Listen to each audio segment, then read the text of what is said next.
ওমর রাদিয়াল্লাহু তাআলা আনহু মিম্বারের মধ্যে বসে গেলেন। মিম্বারের মধ্যে বসে যখন বয়ান শুরু করে দিবেন, একজন আল্লাহর বান্দা বয়ানের মাঝখান থেকে দাঁড়ায় গেলেন। বয়ানের মাঝখান থেকে দাঁড়াইয়া বলে, হাতের মধ্যে বিশাল বড় একটা তরবারি নিয়ে দাঁড়ায় গেলেন। উমর খুতবা শুরু করে নাই, বিশাল বড় তরবারি হাতের মধ্যে নিয়ে দাঁড়ায় গেলেন। হাতের মধ্যে তরবারি রাঙ্গা তলোয়ার নিয়ে দাঁড়ায় গেলেন। উমরকে ডাক দেয়া কই, উমর আপনার খুতবা আমরা শুনবো না, আপনার বয়ান আমরা শুনবো না, যতক্ষণ পর্যন্ত আমার একটা প্রশ্নের জবাব আপনি না দিবেন ততক্ষণ পর্যন্ত আপনার কোনো বয়ানই আমরা শুনবো না। উমর ওই যুবকের কথা শুনে চোখের পানিগুলো সাইরা দিয়া কাঁদে। উমরের মুখ দিয়া কথা বলবে, উমরের মুখ দিয়া কথা বের হচ্ছে না, চোখের পানিগুলো সাইনা দিয়া কাঁদে। ছোট্ট বাচ্চার মতো ফুফায়া ফুকায়া ফুফায়া ওমর কান্না করতে শুরু করে দিল। আর কোন মজলিসের মধ্যে কথা নাই, মজলিসের মধ্যে সবাই ওমরের দিয়ে তাকায় আছে, ওমর এইভাবে কান্না করতেছে বাচ্চার মতো। আবার ওই যুবকটা ডাক দিয়ে বলে, ওমর রে কান্না কইরা মন বুলাইতে পারবা না, মন নরম করতে পারবা না, যতক্ষণ পর্যন্ত আমার প্রশ্নের উত্তর না দিবা ততক্ষণ পর্যন্ত আমি যে তরবারি নিয়ে দাঁড়াইছি ততক্ষণ পর্যন্ত আমি তরবারি নিয়ে বসবো না। যদি প্রশ্নের উত্তর না দিতে পারো তাইলে তরবারি দিয়া তোমার কল্লাটা আলাদা করে দিব।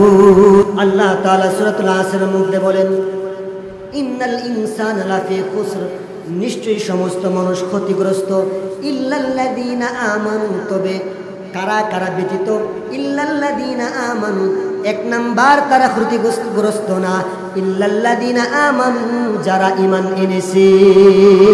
সুবহানাল্লাহ, যারা ঈমান এনেছে তারা ক্ষতিগ্রস্ত না, যারা ঈমান এনেছে। কুলু লা ইলাহা ইল্লাল্লাহ, যারা লা ইলাহা ইল্লাল্লাহ বলেছে, মেনেছে, বিশ্বাস করেছে, তারা ক্ষতিগ্রস্ত না। আর এই লা ইলাহা ইল্লাল্লাহর ফজিলত কি? মান ক্বালা লা ইলাহা ইল্লাল্লাহ ফাদাখালাল জান্নাহ, যে ব্যক্তি জীবনে একবার হলেও লা ইলাহা ইল্লাল্লাহ মুখ দিয়া বলবে, অন্তর থেকে বিশ্বাস করবে, জীবনে একবার হলেও ওই ব্যক্তিটা হাসতে হাসতে জান্নাতে প্রবেশ করবে বলে সুবহানাল্লাহ। জীবনে একবার যে ব্যক্তি বলবে লা ইলাহা ইল্লাল্লাহ, এত পাওয়া, লা ইলাহা ইল্লাল্লাহর কত পাওয়া, কত ভারী এটা হবে মিজানের পাল্লা। বলেছেন গোটা পৃথিবীকে যদি এক পাল্লার মধ্যে রেখে দেওয়া হয় আর শুধু লা ইলাহা ইল্লাল্লাহকে যদি এক পাল্লা রেখে দেওয়া হয়, গোটা পৃথিবীর পাল্লার চেয়ে লা ইলাহা ইল্লাল্লাহর পাল্লা ভারী হয়ে যাবে বলি সুবহানাল্লাহ। ভাইরা এই কালিমা তো আমরা পড়ি না, ভাল লাগে না, নাচ গান দেখতে ভাল লাগে, টিভি সিডি দেখতে খুব ভাল লাগে, জিকির করতে ভাল লাগে না। ওই চাচা জিকির করেন নাকি? আর কইও না, বয়সটাই মন বাড়াবার সে কথাই কইতারি না, জিকির করবো কেমনে? আবার হেই চাচা কানে মুখের কাছে গেলে দেখা যায় হারা দিন সোনা বন্ধুর গান গা, আছে না নাই? হ্যাঁ, জিকির করতে নাই, সোনা বন্ধুর গান গা। আপনি জিকির করতে পারেন, আপনি সোনা বন্ধুর গান গাই, গান গান কেন? পাতিজা চাচা নামাজ পড়েন না, পাতিজা আর কইও না, জীবনটা তেনা তেনা হয়ে গেছে। কি কিছে ঘরে রুক্কু দিলে বয়স হয়েছে না, মাঝের মধ্যে টান লাগে, রুক্কু দিলে যে কষ্টটা লাগে, ফজরের সময় উঠতারি না, আরে মাগরিবের পরে ঘরেতে বেরোই নাই।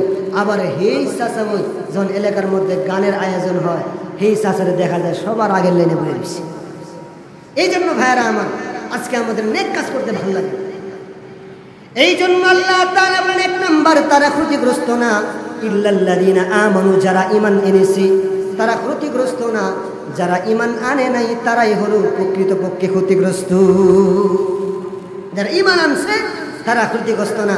অতএব আবু বকর ঈমান আনছে, আবু বকরও ক্ষতিগ্রস্ত না। তোরা যারা আবু বকরকে ক্ষতিগ্রস্ত বলতাছস, ঈমান আনস নাই, তোরাই ক্ষতিগ্রস্ত। আল্লাহ তাআলা সরাসরি কোরআনের মধ্যে জবাব দেয়া। এরপর আল্লাহ তাআলা বলেন, ইল্লাল্লাযীনা আমানু, এক নাম্বার ঈমানদাররা ক্ষতিগ্রস্ত না। দুই নাম্বার ওয়ামিলুস সালিহাত, যারা নেক আমল করে, ওয়ামিলুস সালিহাত, যারা নেক আমল করে তারাও ক্ষতিগ্রস্ত না। এক নাম্বার যারা ঈমান আনছে তারা ক্ষতিগ্রস্ত না, দুই নাম্বার যারা নেক আমল করে তারাও ক্ষতিগ্রস্ত না।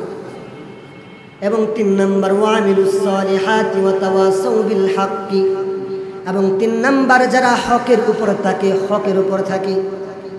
যতই বিপদ আসে না মিথ্যা কথা বলবো না, যতই বিপদ আসে মিথ্যা সাক্ষী দিব না, যতই বিপদ আসে বেহক কথা বলবো না। ইসলামের কথা বলবো। যারা সদা সর্বদা হকের উপর থাকে আল্লাহ তাআলা বলেন তারাও ক্ষতিগ্রস্ত না। আমরা বিপদ দেখলে হকের কথা বলি না, বিপদ দেখলে আমরা হক থেকে দূরে সরে যাই, বিপদ দেখে আমরা হকের কথাটা বলতে পারি না।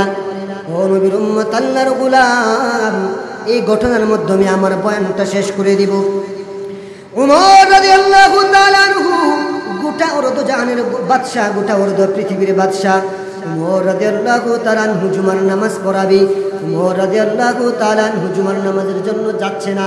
মসজিদের মধ্যে শত শত মানুষ অপেক্ষা করতেছে, মসজিদের মধ্যে হাজার হাজার মানুষ অপেক্ষা করতেছে ওমর কখন আসবে, কখন খুতবা দিবে, কখন আমরা নামাজ আদায় করব। কিন্তু ওমরের খবর নাই। এইবার মসজিদের লোকেরা একজনকে পাঠিয়ে দিলেন, তাড়াতাড়ি ওমরের বাড়িতে যাও, গিয়া দেখো ওমর কি ঘুমায় গেছে নাকি রেস্ট করতেছে, কি সমস্যা নাকি অসুস্থ। তাড়াতাড়ি ওমরের বাড়িতে যাও, ওমরকে গিয়ে নিয়ে আসো। একজন দৌড়ে ওমরের বাড়িতে গেলেন, গিয়া দেখেন অর্ধ পৃথিবীর বাদশা, অর্ধ জাহানের বাদশা উঠানের মধ্যে গায়ের জামাটা খুইরা বসে আছে। উঠানের মধ্যে উমর অসুস্থও না, উমর ঘুমায়ও না, উমর কাজের মধ্যে ব্যস্ত না। একটা চেয়ারের উপর তার জামা নাই গায়ের মধ্যে, খালি গায়ে উঠানের মধ্যে রৌদ্রে একটা চেয়ারের উপর বসে আছে, খালি গায়ে একটা চেয়ারের উপর বসে রয়েছে, তার গায়ে খালি, কোনো কাজের ব্যস্ততাও না। প্রশ্ন করলেন, হে আমিরুল মুমিনিন, হে আমিরুল মুমিনিন, আপনি কোনো কাজও করেছেন না, অসুস্থও না, এবার আপনি ঘুমাচ্ছেন না, তাইলে আপনি মসজিদের মধ্যে যাচ্ছেন না? ও নবীর উম্মত, আল্লাহর গোলাম, হে বাবা গভীর মনোযোগ, হে পর্দার রাম্মাজানেরা গভীর মনোযোগ দিয়া দেন। ও মাইকের আওয়াজ অনুরোধ ভাইরা আমার, ও রাস্তাঘাটে যারা চলতেছেন ভাইরা আমার, দোকান পাটে যারা আছেন ভাইরা আমার, গভীর মনোযোগ দিয়া যেন উমর কি বলে, অর্ধ জাহানের বাদশা কি বলে। উমর চোখের পানিগুলো সাইরা দিয়া বলে, উমর চোখের পানিগুলো সাইরা দিয়া বলে, হে আল্লাহর বান্দা, হে আল্লাহর বান্দা রে, আমি অসুস্থ না, আমি ঘুমের মধ্যে না, আমার কোনো কাজও নেই, আমি ব্যস্তও না, আমি মসজিদে কেন যাই না শুনবানি। কই কেন আপনি মসজিদের মধ্যে যান না? অর্ধ জাহানের বাদশা চোখের পানিগুলো সাইরা দিয়া বলে, তাকায়া দেখো আমার উঠানের মধ্যে আমার পাঞ্জাবিটা লাইরা দিছি, এই পাঞ্জাবিটা ছাড়া আমার আর কোনো পাঞ্জাবি নাই, এই পাঞ্জাবিটা ভিজা শুকাইতেছে না বইরা আমি পড়তে পারতেছি না, আর খালি গায়ে আমি কেমনে মসজিদের মধ্যে যাব, আমার বড় লজ্জা লাগে। সুবহানাল্লাহ। অর্ধেক পৃথিবীর বাদশা, কোনো মেম্বার আর চেয়ারম্যান না, বাদশা তো বাদশা, কেমন বাদশা, ওর তো পৃথিবীর বাদশা, অর্ধেক পৃথিবীর বাদশা। কয় আমার একটা মাত্র জামা, একটা মাত্র আমার জামা, এছাড়া আমার কোনো জামা নাই, জামাটা অনেক ময়লা হয়ে গেছে, ঘামের গন্ধ বের হচ্ছিল, এই জামাটা পরে আমি মসজিদে যাওয়ার মতো পরিবেশ ছিল না, শুকাইতে দিছি, কিন্তু এই জামাটা শুকাচ্ছে না বিদায়, খালি গায়ে আমি কেমনে খুতবা দিব, এই জন্য আমি মসজিদের মধ্যে যাইতেছি না। ও নবীর উম্মত, আল্লাহর গোলাম, উমর চোখের পানিগুলো চাইরা দেখা দে আর বলে, আমার একটা বাদে আর কোনো জামা নাই, জামাটা শুকাইতেছে না বলে আমি মসজিদে যাইতে পারতেছি না। হকের কথা বিপদ আসলেও বলবো, বিপদ আসলেও হকের কথা বলবো, বোঝানোর জন্য ঘটনাটা বলতেছি। ওমর বলে, তুমি মসজিদে চলে যাও, আমি আর একটু অপেক্ষা করে ভিজা জামা পরে আমি মসজিদের মধ্যে চলে আসবো। এইবার ওই লোকটা মসজিদের মধ্যে চলে গেলেন, একটু পরেই উমর মসজিদের মধ্যে ঢুকলেন। উমরকে দীঘা গোটা মসজিদ দাঁড়ায় গেলেন, মাঝখান দিয়ে মিম্বার পর্যন্ত রাস্তা করে দেওয়া হলো। উমর রাদিয়াল্লাহু তাআলা আনহু মিম্বারের মধ্যে বসে গেলেন। মিম্বারের মধ্যে বসে যখন বয়ান শুরু করে দিবেন, একজন আল্লাহর বান্দা বয়ানের মাঝখান থেকে দাঁড়ায় গেলেন। বয়ানের মাঝখান থেকে দাঁড়াইয়া বলে, হাতের মধ্যে বিশাল বড় একটা তরবারি নিয়ে দাঁড়ায় গেলেন। উমর খুতবা শুরু করে নাই, বিশাল বড় তরবারি হাতের মধ্যে নিয়ে দাঁড়ায় গেলেন, হাতের মধ্যে তরবারি রাঙ্গা তলোয়ার নিয়ে দাঁড়ায় গেলেন। উমরকে ডাক দেয়া কই, উমর আপনার খুতবা আমরা শুনবো না, আপনার বয়ান আমরা শুনবো না, যতক্ষণ পর্যন্ত আমার একটা প্রশ্নের জবাব আপনি না দিবেন ততক্ষণ পর্যন্ত আপনার কোনো বয়ানই আমরা শুনবো না। সুবহানাল্লাহ। অর্ধেক জাহানের বাদশারে দাঁড়ায় তরবারি হাতের মধ্যে নিয়ে কয়, আপনার কাছে আমার বোঝাপড়া আছে, যতক্ষণ পর্যন্ত আমার প্রশ্নের উত্তর আপনি না দিবেন, আমার সাথে বোঝাপড়া না করবেন, ততক্ষণ পর্যন্ত আপনার বয়ান শুনবো না, আপনার খুতবা শুনবো না, আগে আমার সাথে আপনার বোঝাপড়া আছে হিরা কইরা বলি। উমর বলে, কি বোঝাপড়া তোমার সাথে, কি বোঝাপড়া আছে? ওহি আমিরুল মুমিনিন, আপনি যে জামাটা গায়ে দিয়েছেন, ওই যে ভিজা জামাটা, যে জামাটা আপনি গায়ে দিয়েছেন, এই জামার কাপড়টা আমি চিনতে পারছি। কিভাবে চিনতে পারছো? কিছুদিন আগে রিলিফে সবাইকে কাপড় দিয়েছিলেন, এটা কি সেই জামা না?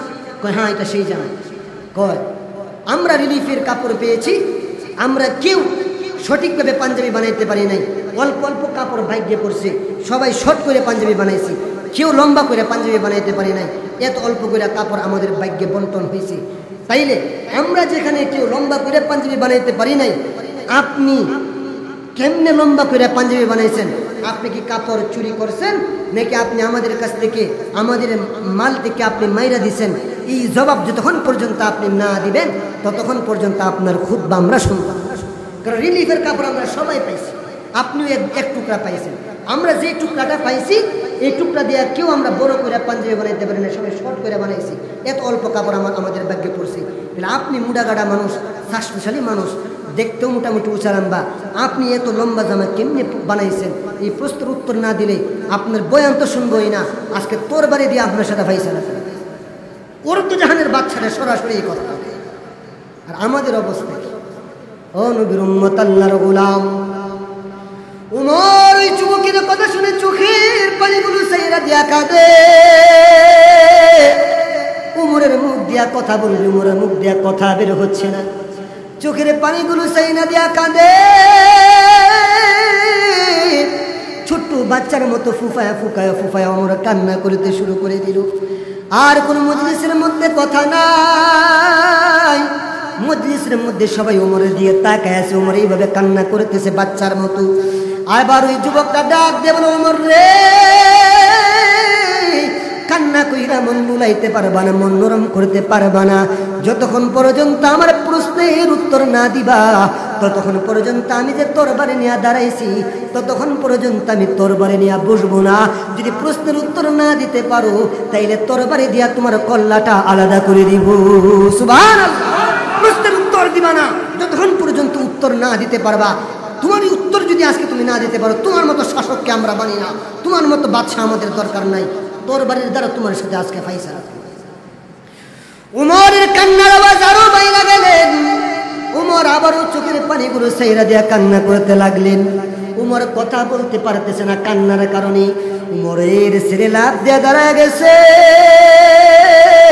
দাঁড়ায় বলে, ও মক্কার লোকেরা রে, ও মসজিদের মুসল্লিরা, আমার এই জবাবটা আমার বাবা কান্নার কারণে দিতে পারতেছে না, আমার বাবা কান্নার কারণে জবাবটা দিতে পারতেছে না। ও মসজিদের মুসল্লিরা, তোমরা যদি অনুমতি দাও আমার বাবা এই উত্তরটা না দিয়া তোমাদের প্রশ্নের উত্তরটা যদি আমি দিই তাইলে কেমন হয়? মসজিদের সবাই বললো, আমাদের উত্তর জানা হয়েছে কথা, তুমি উত্তর দিবে না, তোমার বাবার উত্তর দিবে, সেটা আমাদের দেখার দরকার নাই, অতএব তুমি বলো কি কেন উত্তরটা কি হবে? এইবার ওমরের সন্তান চোখের পানিগুলো সাইরা দিয়া বলে, ও মুসল্লিরা রে, আমার বাবা চোর না, আমার বাবা বাটপার না, আমার বাবা তোমাদের মাল মাইরা খায় নাই, আমার বাবা তোমাদের সম্পদ মাইরা খায় নাই। ও মক্কার লোকেরা রে, আমার বাবা তোমাদের উপর জুলুম করে নাই, তোমাদের উপর দুর্নীতি করে নাই। ও মক্কার লোকেরা, সবাই তো তোমরা একটা একটা কইরা জামা পাইছো, কাপড় পাইছো। কই হ্যাঁ, সবাই একটা কইরা কাপড় পাইছি। উমর বলে, আমি একটা কাপড় পাইছিলাম, আমার বাবা একটা কাপড় পাইছিল। আমি আমার বাবার দিকে তাকায় দেখলাম আমার বাবার জামাটা পুরা ছিঁড়ে গেছে, ব্যবহার করার কোনো পথ নেই, কিন্তু আমার বাবার একটা জামা আছে। আমি আমার বাবাকে বললাম, বাবা আপনার তো জামা নেই, আমার তো একটা জামা আছে, আপনার একটা জামা যাও আছে ছিঁড়তে ছিঁড়তে লন্ডমন্ড হয়ে গেছে। ও আমার বাবা, আপনি এখন অর্ধজাহানের বাদশা, বড় বড় মজলিসে আপনারা যেতে হয়, আপনার ভালো একটা পাঞ্জাবি দরকার। ও আমার বাবা, আপনি যে এক টুকরা কাপড় পাইছেন এটা দিয়ে আপনার সুন্দর পাঞ্জাবি হবে না। ও বাবা, আমিও তো এক টুকরা কাপড় পাইছি, সে এক টুকরা কাপড় আপনাকে উপহার দিয়ে দিলাম, হাদিয়া দিলাম। আপনি আমার কাপড় এবং আপনার কাপড় উভয়টা কাপড় মিলাইয়া আপনি বড় কইরা একটা পাঞ্জাবি বানায় নেন। সুবহানাল্লাহ। আমার বাবা তোমাদের মাল মাইরা খায় নাই, আমার কাপড়টা আমি আমার বাবারে দিয়া দিছি, দুইটা কাপড় মিলে আমার বাবা বড় জামা বানাইছে। আমার বাবা তোমাদের মাল মাইরা খাই নাই, আমাদের বাবা তোমাদের সম্পদ মাইরা খাই নাই। এই কথা বলার সাথে সাথে গোটা মসজিদে একসাথে আল্লাহু আকবার বলে চিৎকার দিয়ে উঠলেন।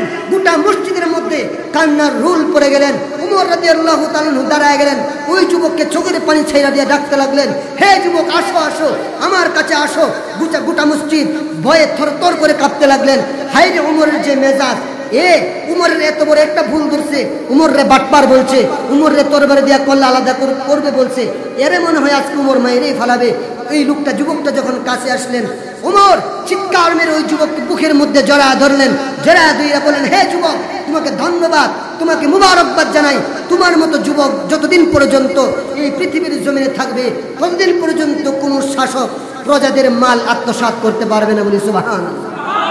তোমার মতো একজন প্রতিবাদী যুবক আছে, এই জন্য আমি উমর খুশি, আমি উমর অত্যন্ত আনন্দিত। তোমার মুবারকবাদ জানে আমার বুকটা গর্বে ভরে গেছে যে মুসলমানদের মধ্যে তোমার মতো সাহসী একজন লোক আছে।